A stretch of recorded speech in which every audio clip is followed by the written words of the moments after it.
नमस्कार, ABP news पर हाजिर हूं मैं रुमाना इसार खान। एबीपी रिपोर्टर में विस्तार से खबरें दिखाएंगे आपको।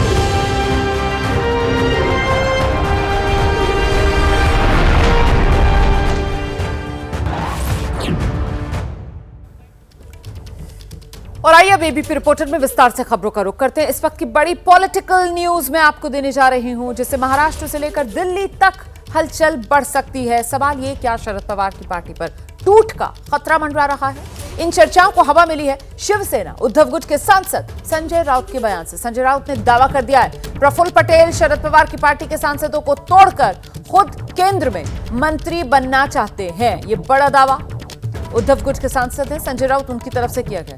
संजय राउत कह रहे हैं कि ये सरकार तोड़ने में लगी हुई है। शरद पवार ने मेहनत करके अपनी पार्टी के सांसदों को जिताया। शरद पवार हम लोगों के साथ हैं, उनकी विचारधारा बीजेपी और आरएसएस से मेल नहीं खाती और अब प्रफुल्ल पटेल लगे हुए हैं शरद पवार की पार्टी को तोड़ने में।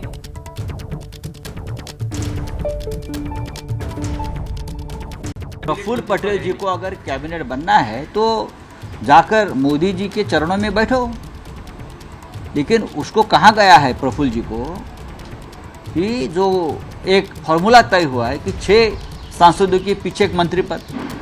अजित पवार जी के पास एक ही सांसद है तटकरे, तो और 5 सांसद आप तोड़कर लेके आइए।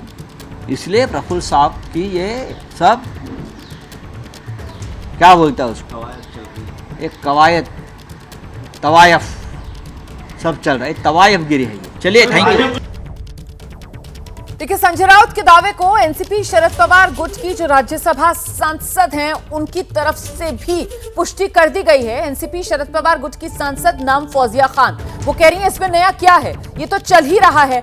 पार्टी तोड़ने की कवायद जो एनसीपी अजित गुट की तरफ से चल रही है, ये कह रही है एनसीपी शरद गुट की सांसद फौजिया खान।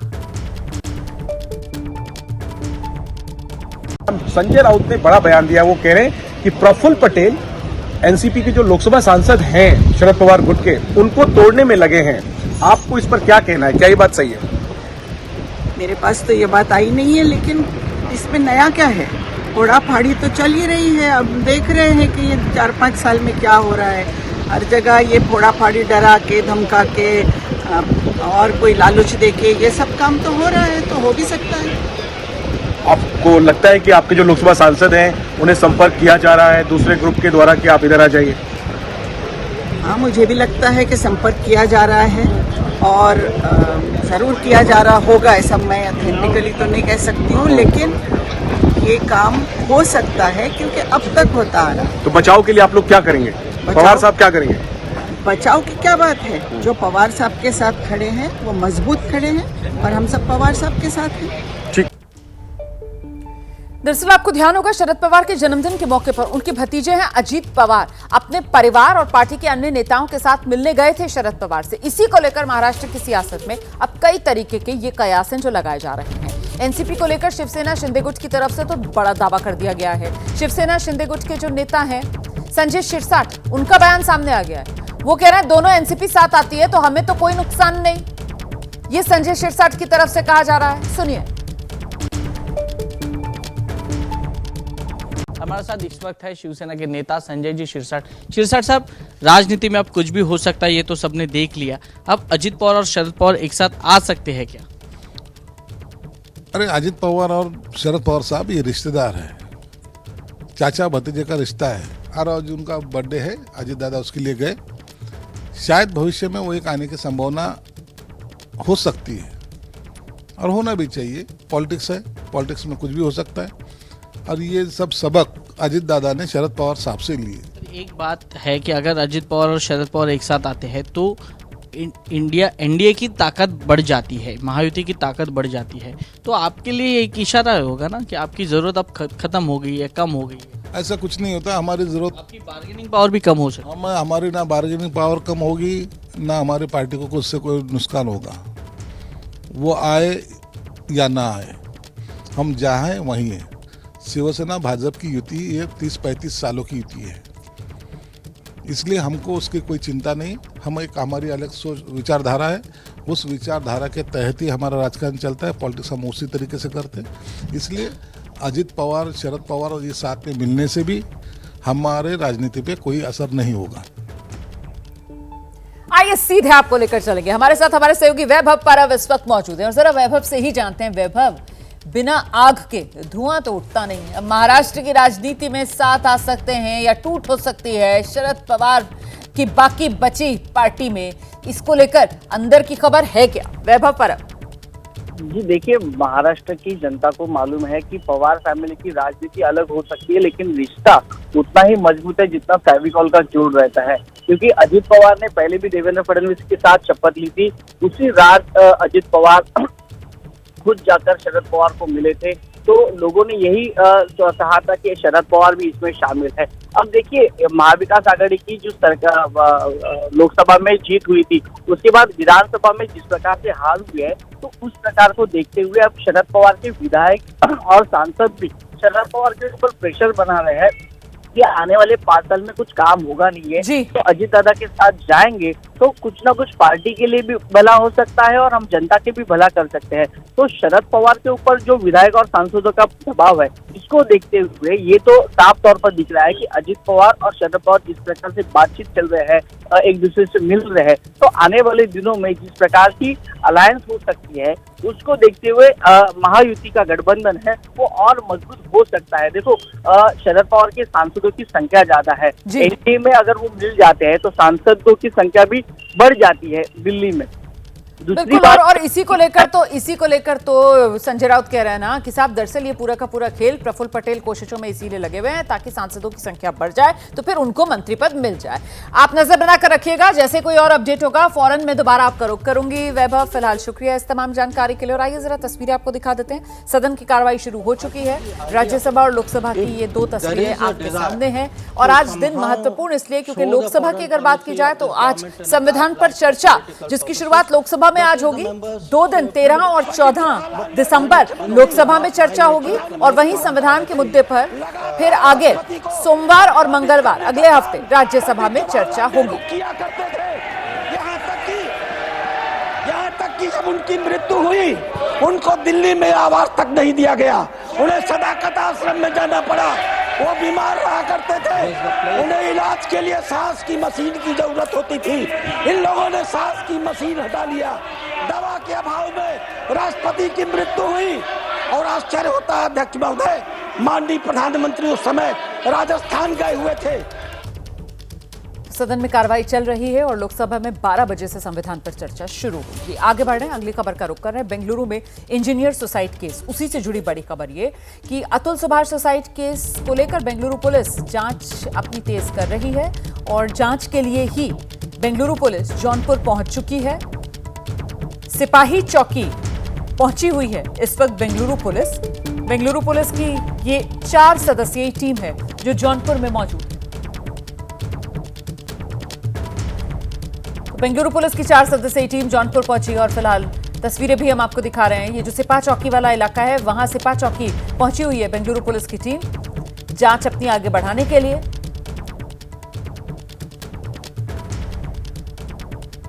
अतुल सुभाष सुसाइड केस जिसने पूरे देश को दहलाकर रख दिया था, इस तरीके से कानून का गलत इस्तेमाल जो है किसी की जान पर भारी पड़ सकता है, इसी को लेकर एक चर्चा नई तरीके से जिसको लेकर बहस छिड़ी इस देश में, दहेज उत्पीड़न रोकथाम कानून, और उसी को लेकर कि वो कानून लाया तो गया था महिलाओं की ढाल के लिए, लेकिन क्या वो पुरुषों के खिलाफ हथियार के तौर पर इस्तेमाल किया जा रहा है। फिलहाल हम सीधे आपको लेकर चलेंगे जौनपुर से। हमारे साथ हमारे सहयोगी जावेद अहमद इस वक्त मौजूद है और जरा जानते हैं जावेद अहमद से कि ये बेंगलुरु पुलिस की टीम जो जौनपुर पहुंची हुई है, परिवार आखिरकार सिंघानिया परिवार, मतलब अतुल सुभाष के जो ससुराल के लोग हैं वो लोग कहाँ हैं, कुछ जानकारी मिल पा रही है क्या? देखिए, इस वक्त हम वहीं मौजूद है जहां पे बेंगलुरु टीम आई हुई है। हम ठीक पीछे दिखाएंगे, ये कार है जो ये आप जो ग्रे कलर की कार देख रही हैं, चॉकलेटी कलर की कार देख रही हैं, इसी उसमें जो है बेंगलुरु टीम जा रही है। आगे आगे लोकल पुलिस की भी टीम मौजूद है। ये अभी निकिता सिंघानिया के मधारे टोला स्थित आवास के पास पहुंची थी, यहाँ पर उन्होंने कुछ कानूनी कार्रवाई की। हालांकि आवास पर कोई मौजूद नहीं है, ताला लगा हुआ है। तो उसके बाद हम आपको दिखा रहे हैं कि ये वो पूरा हलचल पूरी आप देखिए, पुलिस टीम है, भीड़ भाड़ आप देखिए, घर आपको सामने दिखाई पड़ रहा है। हम आपको घर के पास लेके चल रहे हैं। उस घर के पास जो नोटिस चस्पा की गई है टीम के द्वारा, टीम ने कई नोटिस चस्पा की है। मतलब मुश्किल से 1 मिनट पहले की बात है, जो पूरी जो नोटिस चस्पा की गई है हम आपको सीधे दिखाएंगे। आप भीड़ भाड़ देखिए, दीवारों पर जो नोटिस चस्पा की गई है, मीडिया कर्मियों की भीड़ आप देखिए, कई सारी नोटिस यहाँ पर चस्पा की गई है। ये टीम यहाँ आने के बाद ये सीधे निकली हुई है, सिविल कोर्ट का टीम ने रुख किया है। सिविल कोर्ट में जाकर भी पत्रावलियाँ पेश की जाएंगी। तो हम आपको साफ दिखा रहे हैं। निकिता, ये आप जो नोटिस देख रही हैं, ये बेंगलुरु की जो टीम आई थी उसने यहाँ चस्पा की है। सब इंस्पेक्टर ने यहाँ पर चस्पा की है। ये सारी जो कार्रवाई है ये शुरू हो चुकी है, जांच शुरू हो चुकी है। टीम यहाँ से भी निकली है, लोकल टीम यहाँ से लेकर निकली है। लोकल टीम का नेतृत्व शहर कोतवाल में मिथिलेश मिश्रा कर रहे हैं। तो ये पूरी टीम यहाँ पर आई है। यहाँ पर किसी से मुलाकात नहीं हुई है। लोगों ने पहले दरवाज़ा खटखटाया है, फॉर्मेलिटीज़ पूरी की हैं, लेकिन घर में कोई था नहीं जो इसका जवाब दे सकता। जी, और अभी आप कह रहे हैं कि सिविल कोर्ट के लिए निकली है टीम, वहां पर क्या कार्रवाई होनी है? देखिए, कोर्ट में जाकर के जो पत्रावली वो साथ लेकर के टीम आई है वो कोर्ट में पेश करेगी, जज से मिलेगी। अग्रिम कार्रवाई जो होगी, गिरफ्तारी है या नहीं होनी है, धारा के तहत गिरफ्तारी होनी है नहीं होनी है, उसके बाद वहाँ पर सारी चर्चा करने के बाद, सारी प्रोसीजर पूरा करने के बाद बेंगलुरु टीम हो सकता है कि आज रुक जाए। यहाँ पर फर्दर जो उनकी कार्रवाई वो करेंगे। यहाँ पर कई और मकान हैं निकिता के, और कई सारे ठिकाने हैं, चाचा के हैं, पुराने मकान हैं, उन मकानों पर भी टीम जा सकती है। ठीक है। टीम लगातार सुबह से टीम ने जो है अपनी जांच शुरू कर दी है। एक एक चप्पे जो उनका जो ठिकाना है सारी जगह पहुंच रही है। छापेमारी की तरह तो नहीं हम कहेंगे, लेकिन जिस एक प्रोसीजर से दरवाजा खटखटाना, देखिए, सिंघानिया परिवार की तलाश कर रही है फिलहाल बेंगलुरु पुलिस, अगर साफ शब्दों में कहा जाए। और वहीं सिंघानिया परिवार का जो घर है जौनपुर में, वहां पर बेंगलुरु पुलिस पहुंची और वहां पर ताला जड़ा हुआ, परिवार का कोई सदस्य था नहीं। तो बेंगलुरु पुलिस ने फिलहाल वहां पर नोटिस चस्पा कर दिया है। जांच बेंगलुरु पुलिस इस पूरे मामले में अपनी तेज कर चुकी है। शुक्रिया जावेद। कोई और अपडेट होगा दोबारा एबीपी न्यूज के दर्शकों तक पहुंचाइएगा। और आइए सीधे अब आपको लेकर चलते हैं राज्यसभा, जहां कार्रवाई चल रही है लेकिन बहुत हंगामेदार अंदाज। कार्रवाई तब बोलिएगा, प्रश्न पूछेंगे आप, इस सदन के सभापति से प्रश्न पूछे जाएंगे। मैं बहुत पीड़ित हूँ, इस देश के लोग पीड़ित हैं। आप अभी बात कही, जब मुझे आज भी याद है जब जयंत चौधरी जी यहाँ बैठे हुए थे, चरण सिंह जी को भारत रत्न दिया गया। इन लोगों को आपत्ति है, किसान का बेटा जो भी आगे बढ़ा है, इन लोगों को आपत्ति है। किसान को देखना नहीं चाहते। आज किसान आगे बढ़ रहा है तो उसको देखना नहीं चाहते। वो चाहते हैं किसान खेत में रहे, किसान किसी सर्वोच्च पद में ना आए।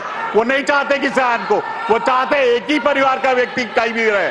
मैं फिर से अनुरोध कर रहा हूँ, अपने साथियों से अनुरोध कर रहा हूँ, विपक्ष में जो बैठे हुए सबसे अनुरोध कर रहा हूँ कि सम्मान करो, जो सर्वोच्च पद पे बैठे हैं उनका सम्मान करो। आपको कोई आपत्ति है, अंदर जाके बैठ के बात करो। जब भी आप बुलाते हैं, खड़गे जी कभी नहीं आते। यहाँ पे जो मैं तो नाम लेके कह सकता हूँ कैसी कैसी टिप्पणियां हो रही है, मैं विश्वास, अपने कार्यों में विश्वास नहीं होता मुझे। जयराम रमेश जी बोलते हैं, दिग्विजय जी बोलते हैं, जैसे मुझे खेद है, मैं उनका खेद प्रकट करना चाहता हूँ ऐसे ऊपर। आप मरिए, आप मरिए, आप तो हमेशा विरोध करते हैं। आपका तो व्यक्तिगत विरोध है। आपको किरण चौधरी, माननीय अध्यक्ष महोदय, अध्यक्ष जी, किसान हमारा गौरव है और करो ना, किसान हमारा गौरव है और ये किसान विरोधी है पूरी तरह से। एक किसान का बेटा जो संवैधानिक पद के ऊपर बैठा हुआ है, इनको बर्दाश्त नहीं हो रहा।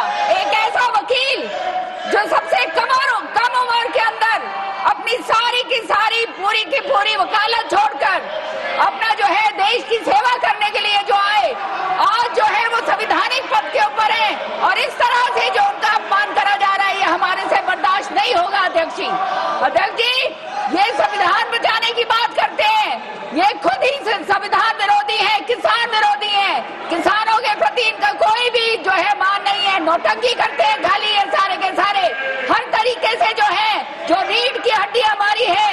और ये किसानों का, ये आपका अपमान नहीं है, ये सारी किसान जो है बिरादरी का अपमान है।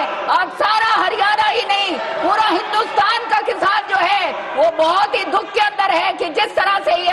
रहे हैं। इनके जो है वकील जो है, हम देखते हैं ये संविधान बचाने की बात करते हैं, 2-2, 3-3 मिनट आके बैठेंगे और उसके बाहर निकल जाते हैं। ये संविधान बचाएंगे?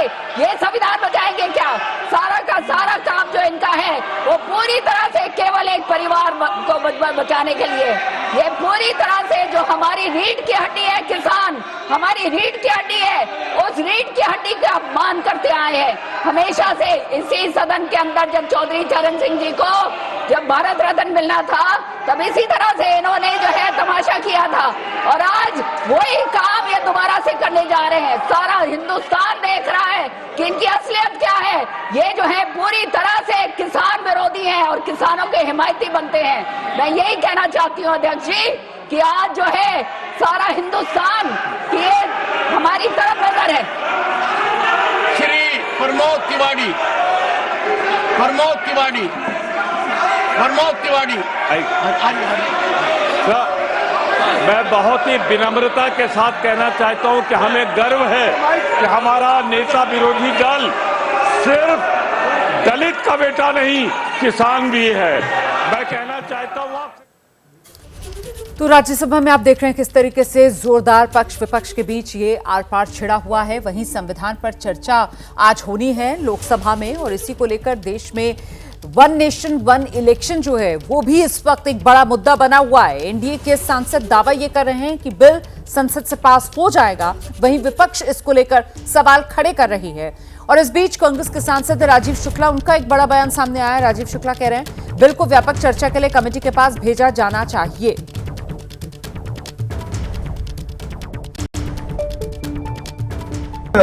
One nation one election cabinet ने मंजूरी दे दी है, आप लोग विरोध क्यों कर रहे हैं?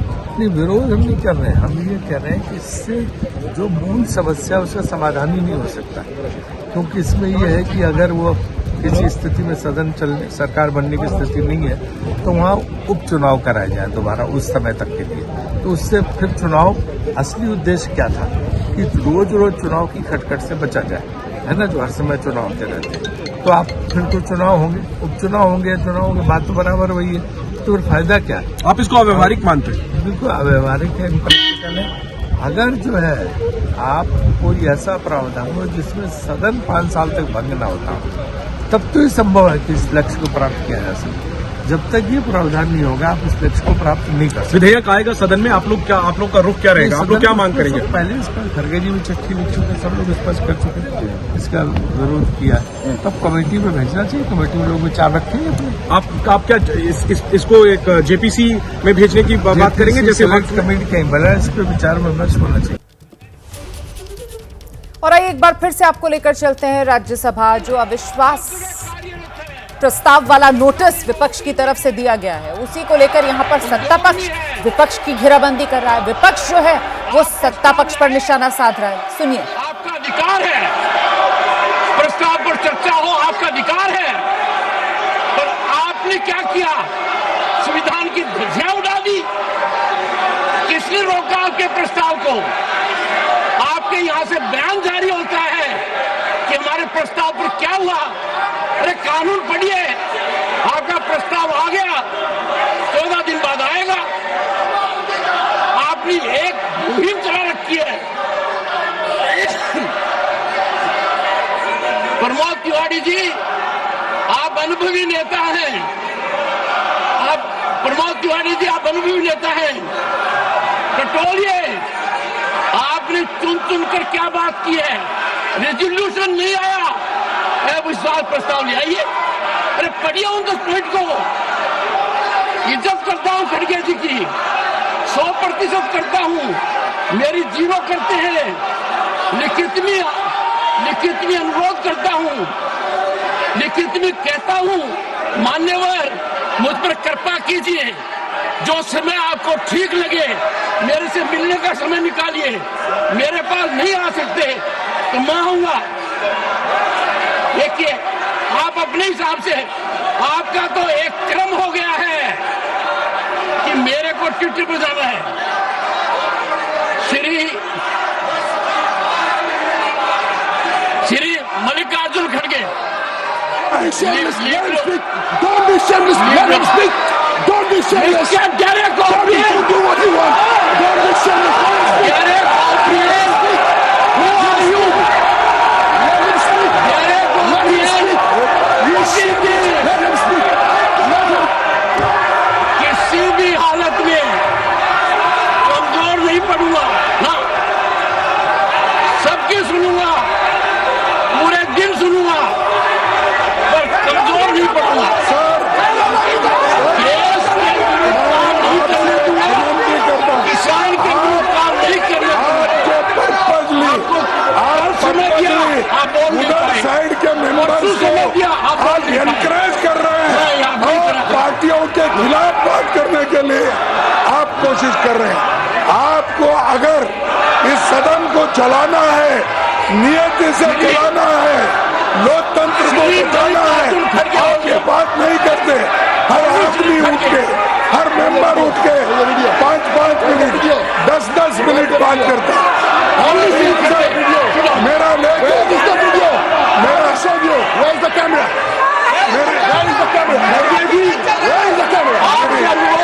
अरे मैं बोलता का कैसे उपयोग किया? मेरा नाम लेके कुछ तो दिमाग से आएगा। मेरा नाम लेके बार-बार बोल रहे हैं, आप चुप्पी साधे हैं। इसका मतलब you are encouraging them, you are telling them.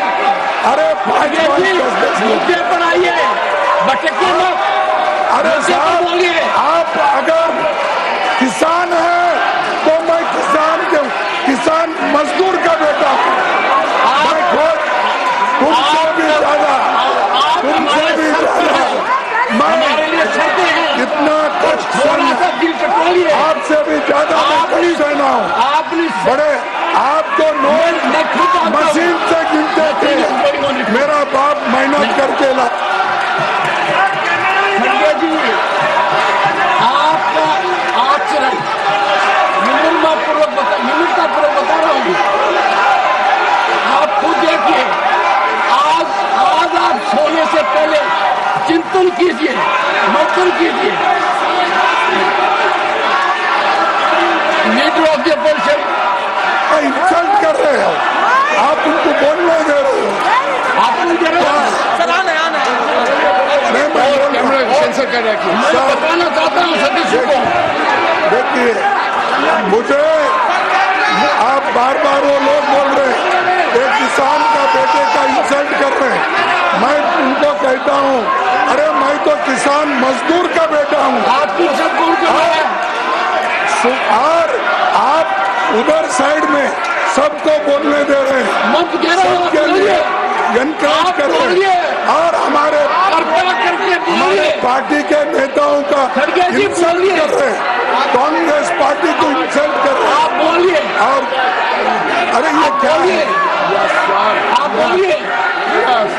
आप अगर आप ये करना चाहते हैं, इस ढंग से अगर चलाना चाहते हैं, तो इसकी जिम्मेदारी आपकी है। आपने, मैं कहूँगा आप पर्पजली उनको ये एनकरेज कर रहे हैं। मैं तो बताओ उनको, बताओ मेरी बात बोलता हूँ। क्यों माननीय सदस्य आपके तारीफ सुनने के लिए हम नहीं आए साहब, आपकी तारीफ सुनने के लिए नहीं आए। हम देश के मुद्दे कुछ चर्चा, देश के आपको उनकी तारीफ पसंद है, चर्चा करने के लिए तारीफ आपको पसंद है, हम लोगों के समस्या को सुलझाने के लिए आए। बात की आप अपनी बात कहिए, मैं सिर्फ आपको बता दूं, बात कहिए। देखो आप बात कहिए,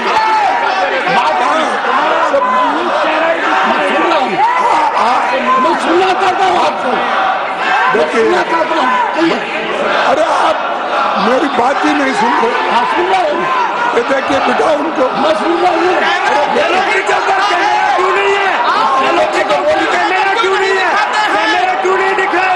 मैं ये सदस्य तरीका है, क्यों नहीं है? एक तरफ ये धंधा करते हो आप लोग, ये कोई बंद। माननीय सदस्यगण, माननीय सदस्यगण, मेरा आपसे आग्रह है, मेरा आग्रह है, सदन को चलाना राष्ट्र के लिए जरूरी है, देश के लिए जरूरी है, समाज के लिए जरूरी है। मैं अनुरोध करता हूं कि 12 बजे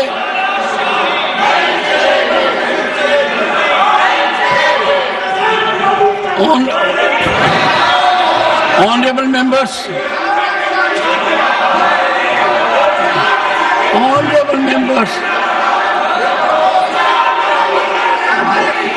Shri Tiruchi Shiva. Yes, Tiruchi. Sir, since morning I have been pleading, sir.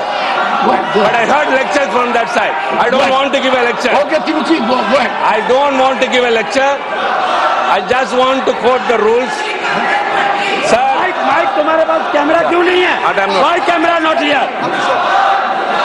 Tiruchi Shiva. Sir, kindly let me speak. Allow me to speak. Please go ahead. When I raised Rule 238 the other day, you reserved your ruling. Why camera not here? And yesterday, Zainab Chaudhary's notice was dismissed based on 238(5).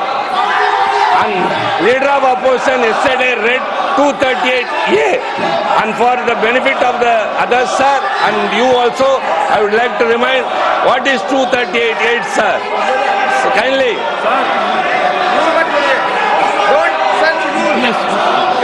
Kindly, please. निकल चला रहा house, उधर कितने लोग कितनी minute बोले, गालियां बोल रहे हैं, अनपार्लियामेंट्री वर्ड बोल रहे हैं। 238A, sir. No allegation of a defamatory or incriminatory nature shall be made by a member against any other member or member of the house unless the member making the allegation has given previous intimation to the chairman and also to the minister concerned. Sir, for the past 2 days, allegations have been raised against members of this house, Mr. Sonia Gandhi, the leader of opposition, and as well as members of the other house. Sir, you are the custodian of this house, custodian of the rules. The house has to function upon the procedures and rules, sir. You have to uphold the rules. And all those that have spoken about individual members have to be expunged. If it's a point of order, it's a point of order.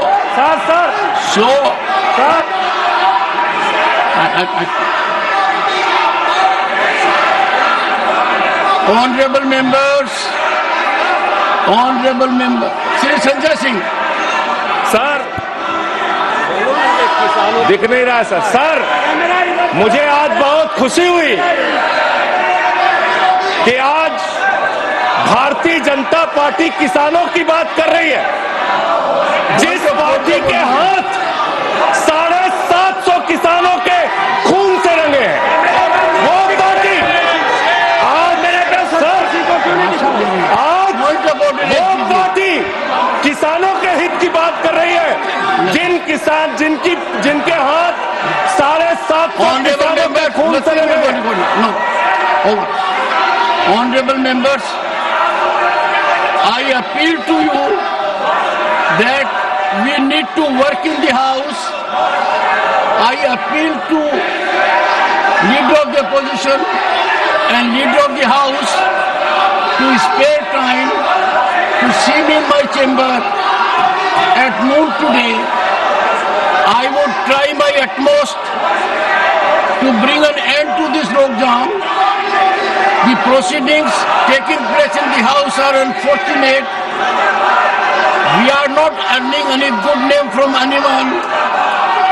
I am personally pained for a reason that the main opposition party has put it as a blitz, as a campaign against the chairman. They are entitled to bring a motion against me. This is their constitutional right, but they are deviating from constitutional provisions. Day in and day out, there is only a campaign against the chairman. I have gone through every everything which is being transacted in public domain. Why cannot we follow the constitution? You gave a notice that was received. You asked a question in a press conference. What has happened to the notice? Giving an impression that the chairman is sitting on the notice. Constitution is very clear. Constitution is very clear. It will come up as indicated by the Constitution. It's a campaign not against me. It's a campaign against category to which I belong. I will stand by my oath. I appeal to you, Leader of the Opposition, Honorable Kharge ji. I appeal to you in the name of Constitution for a change. Come with an open mind. Have dialogue with me in my chamber. Leader of the House is also requested. If you come to my chamber, we will work in togetherness. We will try to break the lockdown. We will try to live up to the highest standards which this August House is expected to show to the entire country. I appeal to you, Kharge ji, please spare time, accept my prayer, see me in my chamber today. Same request I am making to the Leader of the House also. I will discuss with two of you. I will try to navigate things so that we are able to work as a house, as members of this August House. I would expect Mr. Kharge ji, respected Kharge ji, to respond. Let us meet in my chamber. Let us find a way out. We will navigate ahead of it. Mr. Leader of the Opposition. Sir, the chairman who is not respecting me, how can I respect you? You are insulting me. The House is standing to meet at 11 a.m. on Monday, the 16th of December 2024. Finally, I appeal to Leader of the Opposition to spare time to see me today in my chamber at 12:15. Thank you.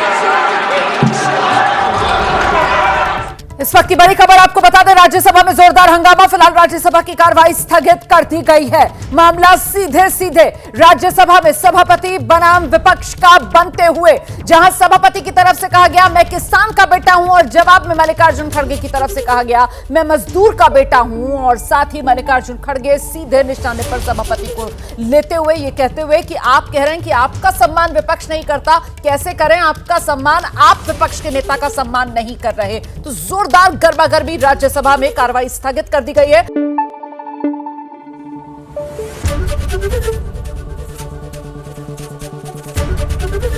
ABP news आपको रखे आगे।